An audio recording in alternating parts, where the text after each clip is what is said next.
Sabe, quando se fala em Idade Média, a primeira imagem que vem à cabeça é quase sempre a mesma, não é? Aquela ideia de Era das Trevas. Pois bem, a proposta aqui hoje é desmontar essa ideia. Vamos descobrir como esses 1000 anos de história, que de parados não tiveram nada, na verdade, moldaram o mundo em que a gente vive hoje. Pois é.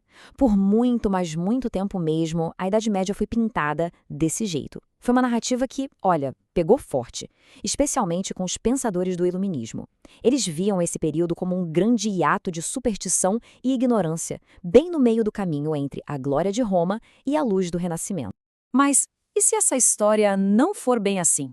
E se, na verdade, em vez de um período de trevas, essa época foi um verdadeiro caldeirão, um lugar fervilhando com mudanças intensas, com inovações, e que, no fim das contas, foi a base de tudo que chamamos de mundo moderno?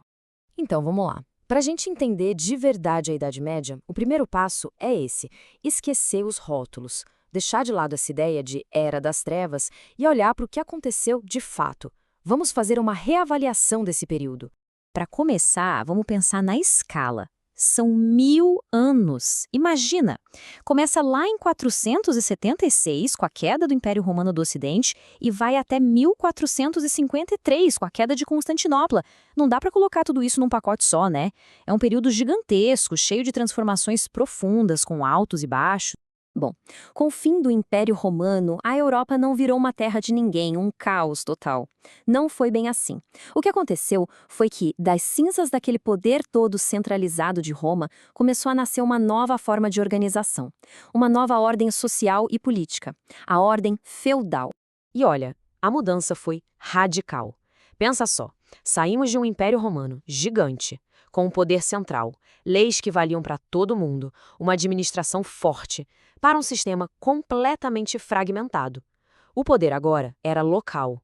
A coisa toda se baseava em lealdade pessoal, em juramentos entre pessoas, e não mais naquela ideia de um Estado. E esse sistema tem nome: feudalismo. A chave para entender o feudalismo é uma palavra: terra. A terra era tudo. Era a principal fonte de riqueza, de poder, tudo girava em torno dela. A lógica era mais ou menos assim. Um senhor dava um pedaço de terra, o feudo, para um vassalo.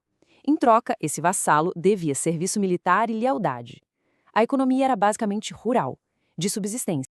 E a sociedade? Bom, ela era super rígida, bem dividida.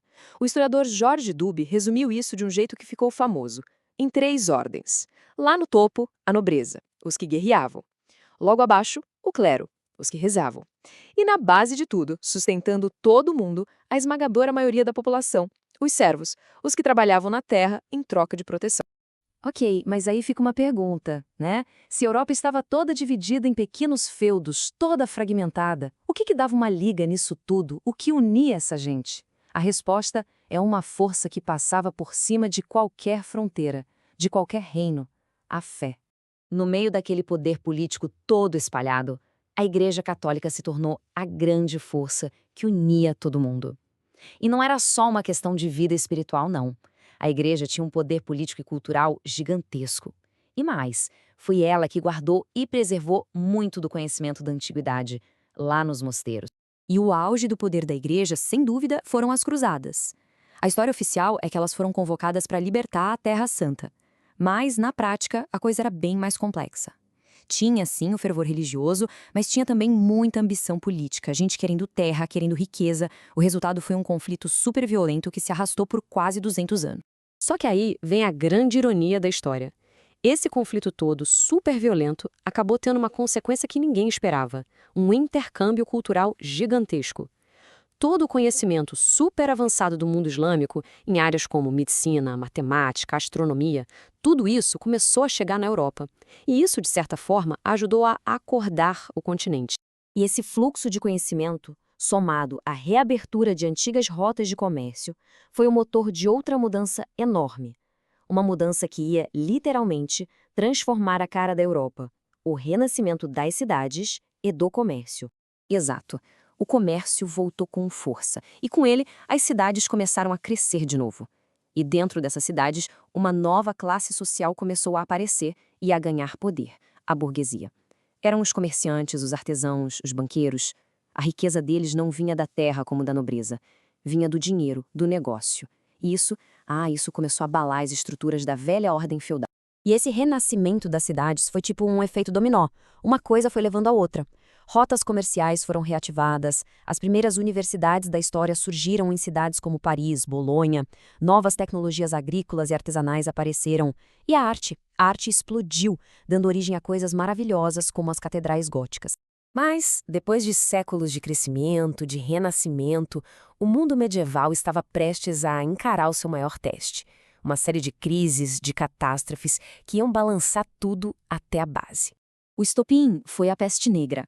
Pensa no impacto. Em menos de 5 anos, a doença matou mais ou menos 1/3 de toda a população da Europa. É um número que a gente mal consegue imaginar. Foi um desastre tão grande que mudou a economia, a sociedade, mudou tudo, para sempre. E como se a peste já não fosse o suficiente, a França e a Inglaterra entraram de cabeça na Guerra dos 100 Anos. Foi um conflito que se arrastou por muito tempo, devastando terras, acabando com os recursos, mas que, por outro lado, também ajudou a criar as primeiras identidades nacionais. Foi literalmente uma tempestade perfeita. Junta tudo. Peste, guerra, fome, em larga escala. Revoltas de camponeses que já não aguentavam mais. E, para fechar o pacote, uma crise dentro da própria igreja, com papas rivais brigando pelo poder. A sensação era de que o mundo medieval estava simplesmente desabando. Mas, e aqui está o paradoxo, foi justamente dessa crise toda que o mundo moderno começou a nascer. Então, quando a gente olha para trás, qual é o legado da Idade Média? Bom, as primeiras universidades são de lá. As bases do nosso direito moderno também. A própria ideia dos estados, como conhecemos hoje, nasceu ali, sem falar das obras de arte incríveis que estão aí até hoje. O que nos leva de volta àquela pergunta do começo.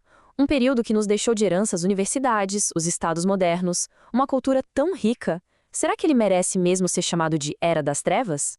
Pois é, a história, quando a gente olha de perto, é sempre muito mais complexa e muito mais fascinante do que qualquer rótulo.